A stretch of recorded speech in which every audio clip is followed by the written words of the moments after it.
Hello नमस्कार दोस्तों, उमन स्टडी पॉइंट में आप सभी का हार्दिक स्वागत है। आज मैं लेकर आया हूँ यूपी एनएचएम, एएनएम और स्टाफ नर्स के लिए प्रैक्टिस सेट।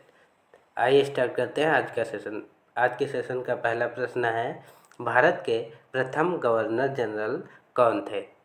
इसका पहला ऑप्शन है वारेन हेस्टिंग्स, दूसरा ऑप्शन है लॉर्ड डलहौजी, तीसरा ऑप्शन है लॉर्ड कॉर्नवालिस और चौथा ऑप्शन है लॉर्ड विलियम बेंटिक। तो इसका करेक्ट आंसर हो जाएगा option number D, Lord William Bentinck.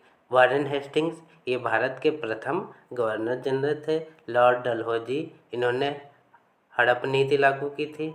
Lord Cornwallis ये बंगाल के पहले गवर्नर जनरल थे। चलिए बढ़ते हैं अगले प्रश्न की ओर। अगला प्रश्न है, कौन सा विदेशी यात्री भारत सबसे पहले आया था? पहला ऑप्शन है मेगास्थनीज, दूसरा ऑप्शन है फाहियान, तीसरा ऑप्शन है वास्को डी गामा, चौथा ऑप्शन है वेनसंग। तो इसका करेक्ट आंसर हो जाएगा option number A, Megasthenes. Megasthenes यूनान का राजदूत था, ये चंद्रगुप्त के दरबार में आया था। फाहियान ये चीनी बौद्ध यात्री था और वास्को डी गामा ये 1498 में कालीकट बंदरगाह पर आया था। और वेनसंग ये चीनी बौद्ध यात्री था, ये हर्षवर्धन के दरबार में आया था। चलिए बढ़ते हैं अगले प्रश्न की ओर। अगला प्रश्न है, गुप्त वंश का संस्थापक कौन था? पहला ऑप्शन है घटोत्कच गुप्त, दूसरा ऑप्शन है श्री चंद्रगुप्त, तीसरा ऑप्शन है श्रीगुप्त और चौथा ऑप्शन है इनमें से कोई नहीं। तो इसका करेक्ट आंसर हो जाएगा option number C, Srigupta. Chandragupta ये मौर्य साम्राज्य के संस्थापक थे और घटोत्कच गुप्त ये गुप्त वंश का दूसरा राजा था। चलिए बढ़ते हैं अगले प्रश्न की ओर। अगला प्रश्न है, निम्नलिखित किस निकाय की अध्यक्षता गैर सदस्य करता है? पहला ऑप्शन है लोकसभा, दूसरा ऑप्शन है राज्यसभा, तीसरा ऑप्शन है विभिन्न राज्यों की विधानसभा, चौथा ऑप्शन है विभिन्न राज्यों की राज्यसभा। तो इसका करेक्ट आंसर हो जाएगा option number B, Rajya Sabha. Rajya Sabha article 80 में आता है, लोकसभा आर्टिकल 81 में आता है और संसद आर्टिकल 79 में आता है। इसको याद करने की ट्रिक है सरला। सा से संसद ये आर्टिकल 79, रा से राज्यसभा आर्टिकल 80 और ला से लोकसभा आर्टिकल 81। चलिए बढ़ते हैं अगले प्रश्न की ओर। अगला प्रश्न है, पृथ्वी की परिधि लगभग कितनी है? पहला ऑप्शन है 40,232 किलोमीटर, दूसरा ऑप्शन है 30,052 किलोमीटर, तीसरा ऑप्शन है 20,032 किलोमीटर और चौथा ऑप्शन है 10,032 किलोमीटर। तो इसका करेक्ट आंसर हो जाएगा ऑप्शन नंबर ए, 40,232 किलोमीटर। और पृथ्वी की त्रिज्या 6,371 किलोमीटर है, या इसको लगभग 6400 किलोमीटर लिखा जाता है। चलिए बढ़ते हैं अगले प्रश्न की ओर। अगला प्रश्न है, भारत में आर्थिक उदारीकरण का जनक किसे माना जाता है? इसके ऑप्शन हैं पी चिदम्बरम, अगला ऑप्शन है डॉक्टर मनमोहन सिंह, अगला ऑप्शन है एम.एस. स्वामीनाथन और चौथा ऑप्शन है गिरीश चंद्र मुर्मू। तो इसका करेक्ट आंसर हो जाएगा option number B, doctor Manmohan Singh. M S. Swaminathan ये हरित क्रांति के जनक थे और गिरीश चंद्र मुर्मू ये वर्तमान CAG यानी कंट्रोलर एंड अटॉर्नी जनरल हैं। चलिए बढ़ते हैं अगले प्रश्न की ओर। अगला प्रश्न है, भारत सरकार ने परिवार नियोजन कार्यक्रम को राष्ट्रीय स्तर पर कब अपनाया? पहला ऑप्शन है 1965, दूसरा ऑप्शन है 1962, तीसरा ऑप्शन है 1957 और चौथा ऑप्शन है 1952। तो इसका करेक्ट आंसर हो जाएगा 1952। 1965 में भारत पाक युद्ध हुआ था, 1962 में भारत चीन युद्ध हुआ था और 1957 में केंद्रीय बिक्री कर अधिनियम आया था। चलिए बढ़ते हैं अगले प्रश्न की ओर। अगला प्रश्न है, भारत के किस राज्य में महिला साक्षरता का प्रतिशत सर्वाधिक है? पहला ऑप्शन है केरल, दूसरा ऑप्शन है कर्नाटक, तीसरा ऑप्शन है तमिलनाडु और चौथा ऑप्शन है गुजरात। तो इसका करेक्ट आंसर हो जाएगा option number A, Kerala. Karnataka इसका पूर्व नाम मैसूर था। तमिलनाडु तमिलनाडु का भरतनाट्यम प्रसिद्ध है और गुजरात में गिर राष्ट्रीय पार्क है। गुजरात का गिर राष्ट्रीय पार्क प्रसिद्ध है। और कर्नाटक का नवीनतम जिला विजयनगर है। चलिए बढ़ते हैं अगले प्रश्न की ओर। अगला प्रश्न है, तंजावुर के बृहदेश्वर मंदिर का निर्माण किसने करवाया था? पहला ऑप्शन है कुलोत्तुंग चोल, दूसरा ऑप्शन है राजराज चोल, तीसरा ऑप्शन है राजेंद्र चोल और चौथा ऑप्शन है सुंदर चोल। तो इसका करेक्ट आंसर हो जाएगा ऑप्शन नंबर बी, राजा राज चोल। राजेंद्र चोल ये राज चोल का पुत्र था। चलिए बढ़ते हैं अगले प्रश्न की ओर। अगला प्रश्न है, निम्नलिखित में से कौन सा विभाज्य नहीं है? पहला ऑप्शन है परमाणु, दूसरा ऑप्शन है अणु, तीसरा ऑप्शन है मिश्रण, चौथा ऑप्शन है उपरोक्त सभी। तो इसका करेक्ट आंसर हो जाएगा ऑप्शन नंबर ए, परमाणु। परमाणु विभाज्य नहीं, इसके टुकड़े नहीं किए जा सकते हैं। मिश्रण क्या है? दो या दो से अधिक अणुओं का मेल मिश्रण कहलाता है। चलिए बढ़ते हैं अगले प्रश्न की ओर। अगला प्रश्न है, कोशिका की आत्मघाती थैली किसे कहा जाता है? पहला ऑप्शन है लाइसोसोम, दूसरा ऑप्शन है राइबोसोम, तीसरा ऑप्शन है प्लीहा और चौथा ऑप्शन है एटीपी। तो इसका करेक्ट आंसर हो जाएगा option number A, lysosome. Ribosome ये प्रोटीन की फैक्ट्री कहा जाता है। प्लीहा प्लीहा को कोशिका का कब्रिस्तान कहते हैं और एटीपी को कोशिका का ऊर्जा घर कहा जाता है।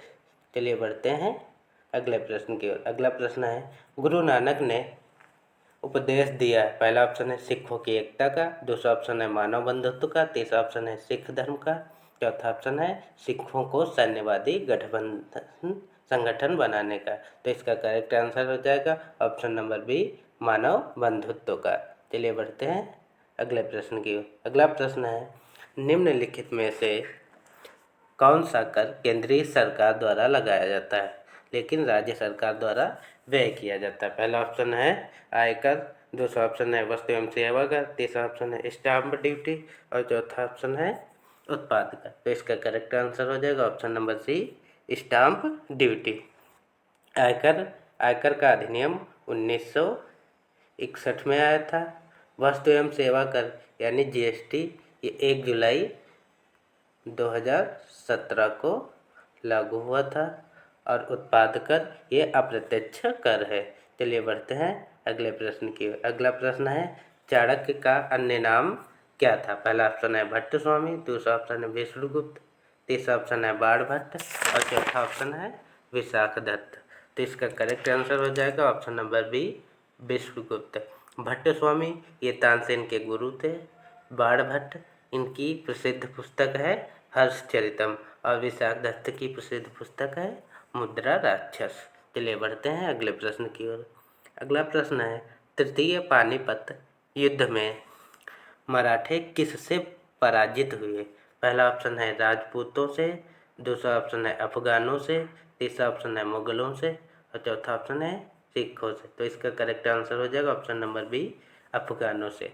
चलिए बढ़ते हैं अगले प्रश्न की ओर। अगला प्रश्न है, सौरमंडल का सबसे बड़ा ग्रह कौन सा है? पहला ऑप्शन है बृहस्पति, दूसरा ऑप्शन है बुध, तीसरा ऑप्शन है शनि और चौथा ऑप्शन है पृथ्वी। तो इसका करेक्ट आंसर हो जाएगा ऑप्शन नंबर ए, बृहस्पति। बुध ये सबसे छोटा ग्रह है। शनि ये पृथ्वी से 9 गुना बड़ा है। शनि जो ग्रह है ये पृथ्वी से 9 गुना बड़ा है और पृथ्वी को नीला ग्रह भी कहा जाता है। चलिए बढ़ते हैं अगले प्रश्न की ओर। अगला प्रश्न है, रिक्टर स्केल का प्रयोग किया जाता है? पहला ऑप्शन है भूकंप मापने में, दूसरा ऑप्शन है दाब मापने में, तीसरा ऑप्शन है हृदय की गति मापने में और चौथा ऑप्शन है रक्तचाप मापने में। तो इसका करेक्ट आंसर हो जाएगा ऑप्शन नंबर ए, भूकंप मापने में। दाब मापने में दाब मापी का प्रयोग किया जाता है। हृदय की गति मापने में इलेक्ट्रोकार्डियोग्राफ का प्रयोग किया जाता है और रक्तचाप मापने के लिए स्फिग्मोमैनोमीटर का प्रयोग किया जाता है। चलिए बढ़ते हैं अगले प्रश्न की ओर।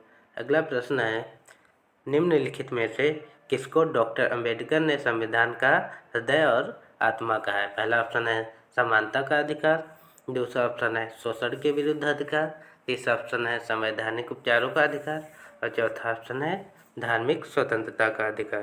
तो इसका करेक्ट आंसर हो नंबर सी, संवैधानिक उपचारों का अधिकार। और इसमें अनुच्छेद 32 को डॉक्टर अम्बेडकर ने संविधान का हृदय और आत्मा कहा है। समानता का अधिकार ये अनुच्छेद 14 से 18 के बीच है। शोषण के विरुद्ध अधिकार ये अनुच्छेद 23 और 24 में है। संवैधानिक उपचारों का अधिकार ये अनुच्छेद 32 से 35 में है। और धार्मिक स्वतंत्रता का अधिकार ये अनुच्छेद 25 से 28 में है। चलिए बढ़ते हैं अगले प्रश्न की ओर। अगला प्रश्न है, राज्य में राष्ट्रपति शासन किसके स्वीकृति से लागू किया जाता है? पहला ऑप्शन है प्रधानमंत्री, दूसरा ऑप्शन है सांसद, तीसरा ऑप्शन है राष्ट्रपति और चौथा ऑप्शन है इनमें से कोई नहीं। तो इसका करेक्ट आंसर हो जाएगा ऑप्शन नंबर डी, इनमें से कोई नहीं, क्योंकि राज्यों में जो राष्ट्रपति शासन लगता है वो संसद के दोनों सदनों की स्वीकृति से लगता है। चलिए बढ़ते हैं अगले प्रश्न की ओर। अगला प्रश्न है, विश्व का सबसे बड़ा मरुस्थल कौन सा है? पहला ऑप्शन है सहारा, दूसरा ऑप्शन है अरब मरुस्थल, तीसरा ऑप्शन है ऑस्ट्रेलिया का मरुस्थल और चौथा ऑप्शन है गोबी का मरुस्थल। तो इसका करेक्ट आंसर हो जाएगा ऑप्शन नंबर ए, सहारा। सहारा जो मरुस्थल है ये सबसे गर्म मरुस्थल है। अरब मरुस्थल ये पश्चिमी एशिया में स्थित है और ऑस्ट्रेलिया का मरुस्थल इसे 5 भागों में बांटा गया है। और गोबी का मरुस्थल मोस्ट इम्पॉर्टेंट है, जो कि ये चीन मंगोलिया सीमा पर स्थित है। चलिए बढ़ते हैं अगले प्रश्न की ओर। अगला प्रश्न है, महात्मा गांधी द्वारा नमक सत्याग्रह कब शुरू किया गया? पहला ऑप्शन है 1922, दूसरा ऑप्शन है 1925, तीसरा ऑप्शन है 1930 और चौथा ऑप्शन है 1932। तो इसका करेक्ट आंसर हो जाएगा ऑप्शन नंबर सी, 1930, क्योंकि नमक सत्याग्रह 12 मार्च 1930 से 6 अप्रैल 1930 तक चला था। 1922 को चौरी चौरा कांड हुआ था, जो कि गोरखपुर में हुआ था। 1925 को काकोरी ट्रेन डकैती 9 अगस्त 1925 को हुई थी। और 1932 में पूना पैक्ट बाबा साहब अम्बेडकर और महात्मा गांधी जी के बीच हुआ था। चलिए बढ़ते हैं अगले प्रश्न की ओर। अगला प्रश्न है, टीबी या अस्थि कहाँ होती है? पहला ऑप्शन है कपाल में, दूसरा ऑप्शन है भुजा में, तीसरा ऑप्शन है पैर में और चौथा ऑप्शन है जांघ में। तो इसका करेक्ट आंसर हो जाएगा ऑप्शन नंबर सी, पैर में। जांघ में फीमर नामक अस्थि होती है, जो शरीर की सबसे बड़ी अस्थि होती है।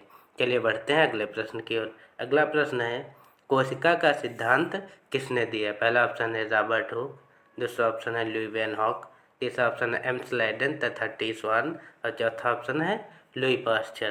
तो इसका करेक्ट आंसर हो जाएगा option number C, M Schleiden तथा टी स्वान।